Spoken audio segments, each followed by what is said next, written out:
శ్రీ మాత్రే నమః. అందరికీ నమస్కారం. ఈరోజు మన ఛానల్లో ఈ 2025 సంవత్సరం సెప్టెంబర్ 22 దేవీ శరన్నవరాత్రుల్లో మొదటి రోజు అఖండ దీపం కలశ స్థాపన సమయాలు ఏమిటో, అలాగే అమ్మవారి అలంకారం, ఏం నైవేద్యం సమర్పించాలి, ఏ రంగు చీర, ఏ పువ్వులు, మంత్రం, దానం, ఫలితం గురించిన పూర్తి వివరాల గురించి ఈరోజు మనం ఈ వీడియో ద్వారా తెలుసుకుందాం. ఎక్కడా స్కిప్ చేయకుండా పూర్తి వీడియో చూస్తారని ఆశిస్తున్నాను. అంతకంటే ముందుగా ఇంతవరకు నా ఛానల్ని సబ్స్క్రైబ్ చేసుకున్న వాళ్ళు ఉంటే సబ్స్క్రైబ్ బటన్ని ప్రెస్ చేసి పక్కనే ఉన్న బెల్ ఐకాన్ని ప్రెస్ చేసి ఆల్ అనే ఆప్షన్ ప్రెస్ చేశారంటే నేను పెట్టే ప్రతి వీడియో మీరు నోటిఫికేషన్ ద్వారా మొదటగా చూసేయవచ్చు. ముందుగా వీడియోలోకి వెళ్ళిపోదాం. శరత్ ఋతువులో నవరాత్రులు వస్తాయి కాబట్టి ఈ నవరాత్రులను శరన్నవరాత్రులుగా పిలుస్తారు. ఈ దేవి శరన్నవరాత్రుల్లో అతి ముఖ్యమైన రోజు ఆశ్వయుజ మాస శుక్ల పాడ్యమి అయినటువంటి మొదటి రోజు. ఈరోజు ఎవరైతే బ్రహ్మ ముహూర్తంలో కలశ స్థాపన చేసి అమ్మవారిని ప్రతిష్ఠించి 9 రోజులు ఒక్కొక్క అవతారంలో అలంకరణ చేసుకుంటూ ఆరాధన వంటివి ఆచరించినట్లయితే అమ్మవారి అనుగ్రహం చేత అభీష్ట సిద్ధి, ఆరోగ్య ప్రాప్తి కలుగుతుందని భక్తుల నమ్మకం. దేవి నవరాత్రుల్లో మొదటి రోజు ఆశ్వయుజ మాసం శుక్లపక్ష పాడ్యమి రోజున శక్తి స్వరూపిణి శ్రీ బాలా త్రిపుర సుందరి దేవి అలంకారంలో అలంకరిస్తారు. త్రిపుర త్రయంలో ప్రథమ శక్తి స్వరూపిణి ఈ దేవత. ఈ రోజున నిర్మలమైన ముద్దులోలికే ముచ్చటైన బాలామణి రూపంలో పూజలందుకుంటుంది. ఆ తల్లి సాక్షాత్తు సర్వేశ్వరుడైన త్రిపురేశ్వరుని అర్ధాంగి అయిన జగన్మాతే ఈ బాలా త్రిపుర సుందరిదేవి.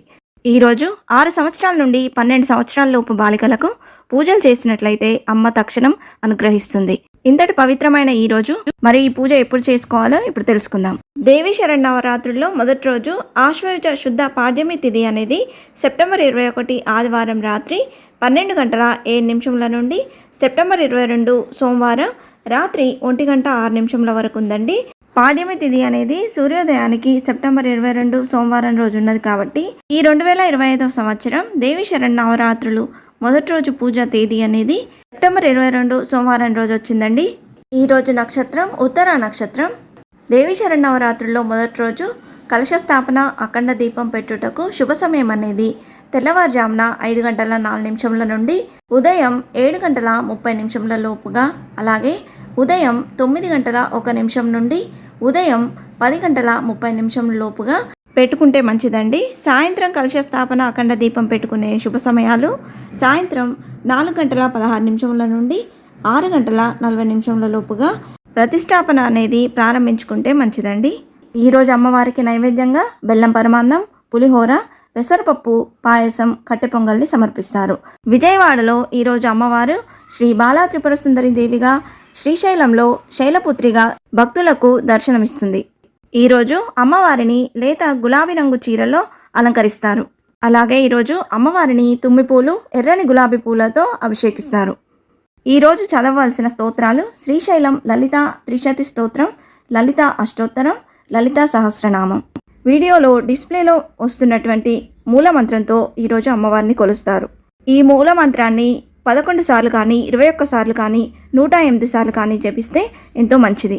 ఈరోజు నిషిద్ధ ఆహారం చల్లని ఆహారం, అంటే చల్లగా ఉండే ఏ వస్తువులు ఈరోజు తీసుకోవద్దు. ఈరోజు చేయవలసిన దానం జాకెట్ ముక్కలో తాంబూలంలో పెట్టి ముత్తైదుకు కానీ, పేదవారికి కానీ ఇవ్వాలి.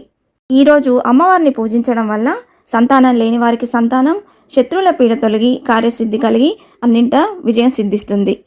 ఇంతే ఫ్రెండ్స్, ఈ వీడియో మీకు నచ్చిందని ఆశిస్తున్నాను. ఇలాంటి ఇంట్రెస్టింగ్ వీడియోస్ కోసం please subscribe my channel and press the bell icon. అలాగే లైక్ చేయండి, షేర్ చేయండి. మీకు ఏమైనా సందేహం ఉంటే ఆ కమెంట్ బాక్స్లో పోస్ట్ చేయండి. Thanks for watching.